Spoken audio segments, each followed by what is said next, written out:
Alors, l'exercice 2, item 1. L'argon naturel Z égale 18 de masse 39,984 g par mol correspond au mélange de deux isotopes, de l'argon 36 et l'argon 40, de masse respective 36 g par mol et 40 g par mol. Calculez les abondances de chaque isotope. Donc, là, il faut prendre déjà de base les valeurs. Donc, dans l'énoncé, on dit que la masse qu'on cherche, c'est 39,984 g par mol. L'argon 36, il a une masse de 36 g par mol. Et l'argon 40 g par mol. De là, quand vous avez deux isotopes, quand c'est trois isotopes, c'est pareil. Il faut juste, dans l'énoncé, quand vous avez trois isotopes, on va vous donner le pourcentage de l'isotope le plus abondant. Et vous partez du principe, par exemple, là, si vous avez la masse, elle est de 40 et vous avez les trois isotopes de 39, 40 et 41 et que la masse est de 40,002, vous partez du principe que le plus abondant, c'est celui qui a la masse la plus proche de la masse qu'on cherche. Donc là, dans ce cas-là, c'est le 40. Et après, par contre, pour retrouver les abondances des deux isotopes qui vous restent, quand vous en avez trois, vous prenez exactement la même méthode que pour deux isotopes. Donc là, on part du principe que on va chercher la proportion X pour l'argon 36 et la proportion Y pour l'argon 40. Et à partir de là, on fait un système. Donc, 36 fois X, vu que c'est la proportion pour l'argon 36, plus 40Y, la proportion de l'argon 40, est égale à 39,984. C'est-à-dire que quand on va multiplier par leur proportion, ça va nous donner la masse qu'on cherche. Et bien sûr, quand on va additionner X et Y, ça va être égal à 1, parce que c'est des proportions. Après, il faut mettre ça en pourcentage, mais si vous mettez 100 ici, ça va directement vous donner des pourcentages, mais partez plutôt de 1, c'est beaucoup plus simple. Ensuite, du coup, après on développe le système. Du coup, 36X plus 40Y, 39,984. Et là, on va choisir d'isoler une des deux variables. Donc on isole X, ça fait 1 moins Y. Et après, cette variable-là, on va l'implanter dans la ligne du dessus. Donc là, on va remplacer par 1 moins Y. Ça donne 36 fois 1 moins Y plus 40Y égale 39,984. Et là, on a toujours X égale à 1 moins Y. On continue. Ça nous fait 36, on développe, de là à là, moins 36Y plus 40Y égale 39,984. Et toujours X, 1 moins Y. On continue. Là, on va mettre les Y d'un côté et les valeurs numériques de l'autre. Donc, moins 36Y plus 40Y, ça nous fait 4Y. Et 39,984, quand on passe 36 de ce côté, ça fait moins 36. Donc, il nous reste 3,984. Et toujours X égale 1 moins Y. Ici, là, on va diviser 3,984 par 4 pour avoir la valeur de 1Y. Et ça nous donne 0,996. X égale 1 moins Y. Et là, la valeur de Y nous permet de trouver X. Donc Y 0,996 et X 1 moins Y, ça nous donne 0,04. Après, si vous êtes parti des pourcentages et que vous avez mis 100 ici, vous auriez trouvé 99,6 et 0,4%. Et donc, du coup, on arrive bien à une proportion pour l'argon 36. L'argon 36, c'est bien X, donc 0,4%. Et l'argon 40, 99,6%. Voilà, et quand vous remplacez, quand vous faites cette équation-là, enfin cette partie-là du coup, quand vous remplacez X par cette valeur-là et Y par cette valeur-là, normalement vous doutez bien 39,984. Alors, toujours dans l'exercice 2, maintenant la question 2. L'atome de fer a une masse atomique de 55,845. Donc comme pour la question, moi à chaque fois je vous conseille de noter vos valeurs qui sont importantes, donc M égale 55 plus 145, ça vous évite de perdre du temps à chaque fois de revenir dans l'énoncé. Comme vous l'avez déjà même sur votre brouillon, hein, pas forcément sur votre fiche de QCM, hein, ça suffit. Du coup, petit a, ah non, c'est pas là. Calculer le défaut de masse en UMA. Du coup, la formule, c'est delta M est égal au nombre de protons.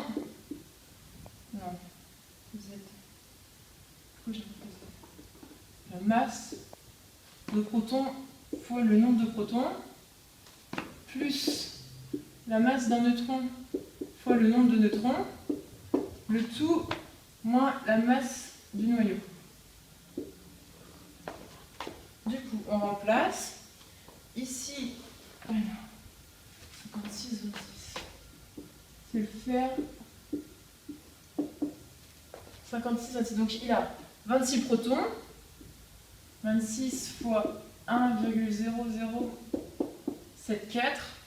Là, il y a différentes valeurs. Genre, le plus souvent, moi, je dis 0,0727, mais ça revient plus ou moins au même. Hein. C'est pas, prenez la valeur que vous avez le jour du concours, mais c'est pas très grave si vous utilisez la vôtre. Quoi. Plus 30, 56 moins 26, fois 1,0086, moins la masse du noyau qu'on a noté ici, 55, 845.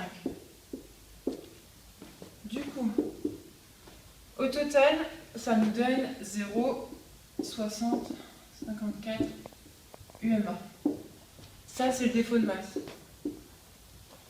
Ensuite, calculer l'énergie de liaison en mégaélectronvolts. Donc, la formule pour l'énergie de liaison, c'est delta L est égal à delta M. Alors, la vraie formule, c'est delta M fois C carré.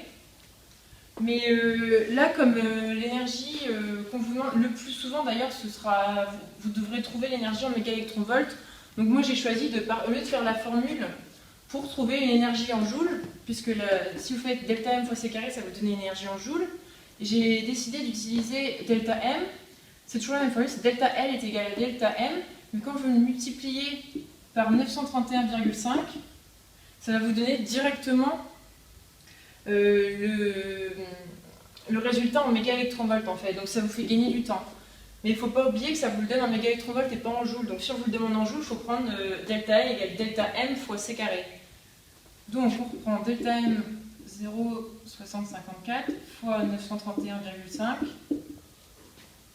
et ça nous donne 563,9 mégaélectronvolts. Voilà, et donc voilà, toujours bien oublier que si vous multipliez par 931,5, c'est des mégaélectronvolts et pas des joules. Et pas des électronvolts non plus, il faut faire attention. Ensuite, là c'est calculer l'énergie de liaison par nucléon en mégaélectronvolts par nucléon. Donc là, le fait qu'on ait utilisé cette formule-là pour aller plus vite et on a directement le résultat en mégaélectronvolts, ça évite d'avoir cette étape de conversion qui nous prend du temps inutilement pour la question suivante. Donc c'est l'énergie en mégaélectronvolts par nucléon. Donc c'est tout bête, il faut prendre le delta L qu'on a trouvé et on le divise par le nombre de nucléons total. Donc là ici 56, donc on fait 563,9 divisé par 56 et ça donne environ 10 mégaélectronvolts par nucléon. Voilà. Ensuite, l'AD. L'atome de lithium a une énergie de liaison par nucléon de 5,4 mégaélectronvolts par nucléon. Quel atome est le plus stable?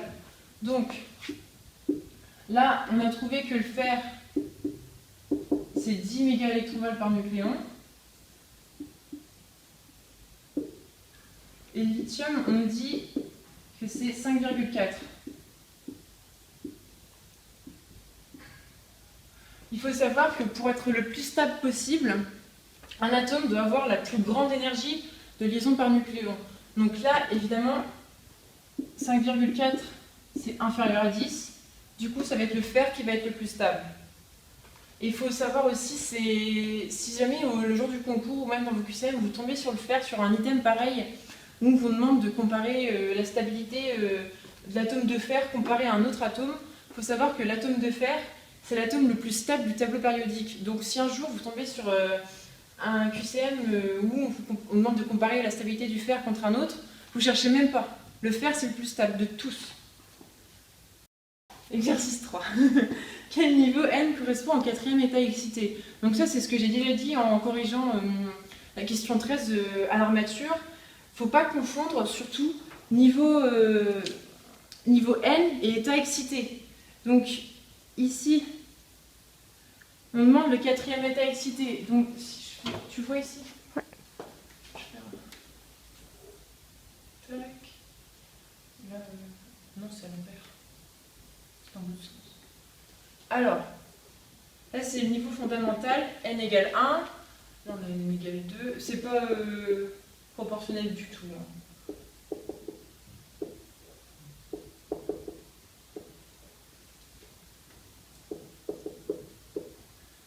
Puis, à l'infini. Donc, ici, c'est N égale 1. C'est le niveau fondamental. Ici, vous avez N égale 2. C'est le premier état excité, parce que là, c'est le niveau fondamental, donc il n'est pas excité, l'électron, il est stable, enfin, il n'y a rien. Et après, c'est là que vont commencer les états excités. Donc là, c'est le premier état excité. Pour N égale 2, c'est le premier. Là, c'est le deuxième, troisième, quatrième, etc. Voilà, quand vous prenez le niveau N égale X, votre état excité, c'est toujours moins 1, c'est toujours le chiffre inférieur. Donc N égale 2, c'est le premier, etc. N égale 3, deuxième état excité. Donc ici, on demande pour le quatrième état excité. Du coup, le quatrième état excité, ça va être N égale 5. Ensuite, deuxième question. Un électron de l'atome d'hydrogène passe de ce niveau. Donc là, il fallait bien ne pas se tromper, parce que si vous êtes trompé, tout le reste de l'exercice est faux. Donc il passe du niveau N égale 5 au niveau N égale 2. Donc il part de là pour aller ici. Petit a, ce déplacement correspond-il à une absorption ou à une émission de photons? Donc ce qu'il faut retenir, c'est que pour une absorption, il va absorber de l'énergie, donc il va forcément monter, puisqu'il va... Plus il absorbe d'énergie, plus il va chercher à se ioniser. Quand vous atteignez le niveau à l'infini, il va se ioniser, il va partir. Donc du coup, une absorption, il faut se rappeler, une absorption, il devient, comment dire, il devient plus gros, il a plus d'énergie, donc vous imaginez, il est plus gros, donc du coup son niveau N va être plus gros aussi. Et une émission, par contre, il relâche de l'énergie, donc il est plus petit et son niveau N est plus petit aussi. Voilà, donc du coup, quand il passe de N égale 5 à N égale 2, il va faire un niveau plus petit, donc c'est une émission de photons. Ensuite, la B. Quelle valeur d'énergie en électronvolts et en joules vaut cette émission de photons? Donc, ce qu'on va faire, c'est que on va reprendre comme à l'ARMA, on va d'abord calculer les niveaux d'énergie. Donc là, c'est E5 pour l'énergie au niveau 5. Et on va utiliser les formules qu'il faut devait savoir par cœur. Moins 13,6 fois 1 sur n carré. Donc du coup, ça fait moins 13,6 fois 1 sur 5 au carré. Et une fois de plus, si pour l'état excité, vous êtes trompé, vous n'avez pas fait le bon niveau, là c'est faux. Du coup, ça nous donne moins 0,54 électronvolts pour E égale 5. Ensuite, pour le niveau 2, donc E2, moins 13,6 fois 1 sur 2 au carré. On fait le calcul à calculette et ça nous donne moins 3,4 électronvolts. Maintenant qu'on a nos deux niveaux d'énergie et les valeurs qui correspondent, on va faire la formule delta E, où on fait le niveau final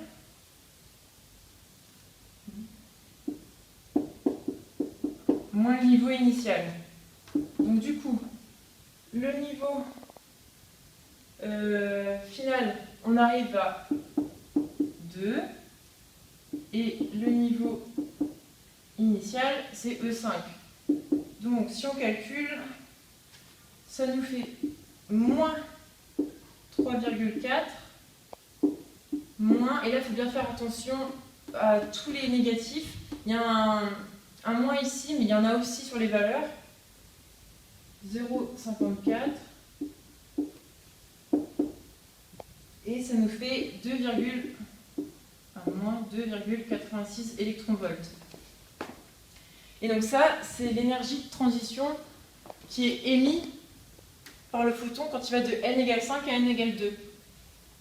Ensuite, on a demandé en électronvolts et en joules. Donc maintenant, on va convertir 2,86 électronvolts en joules.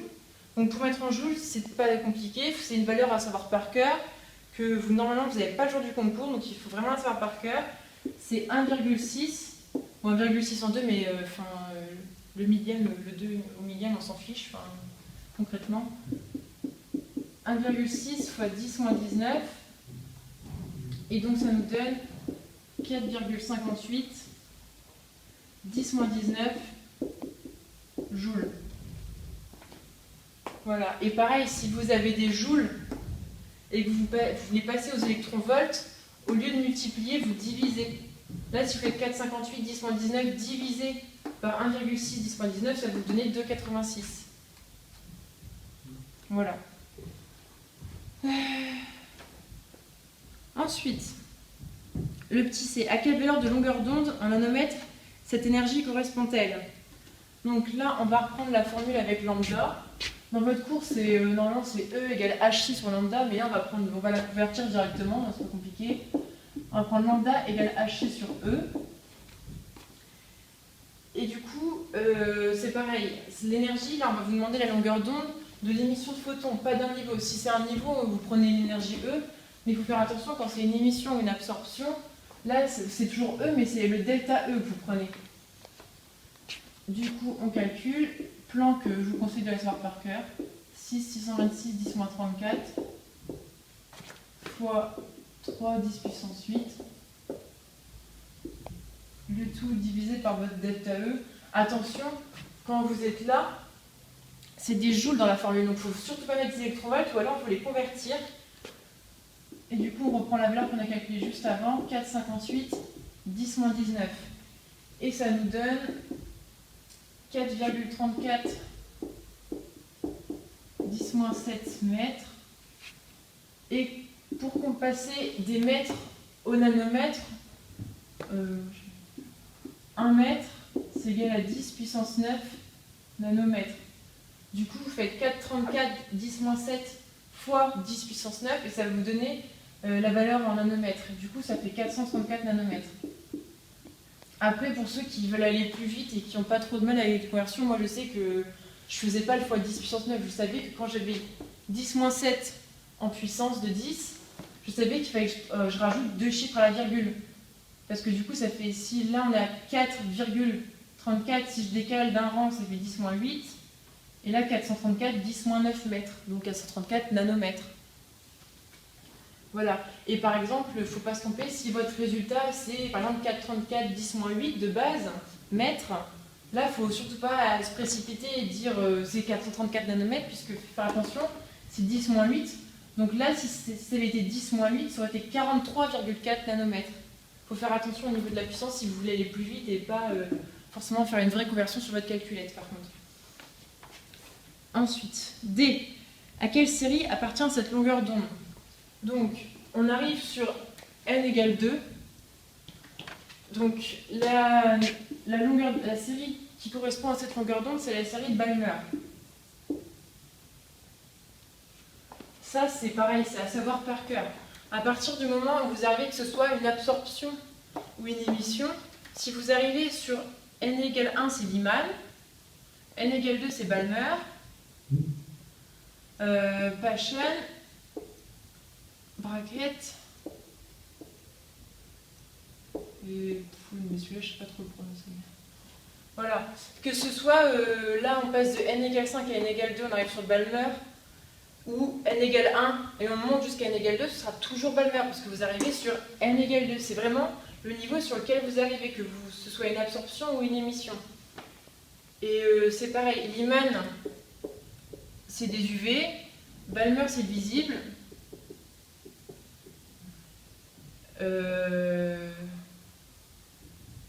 Oui, c'est ça. Oui, oui, c'est infrarouge, mais ça me paraissait bizarre. Et les trois là, IR, c'est les infrarouges. Et voilà. J'ai rien d'autre à dire.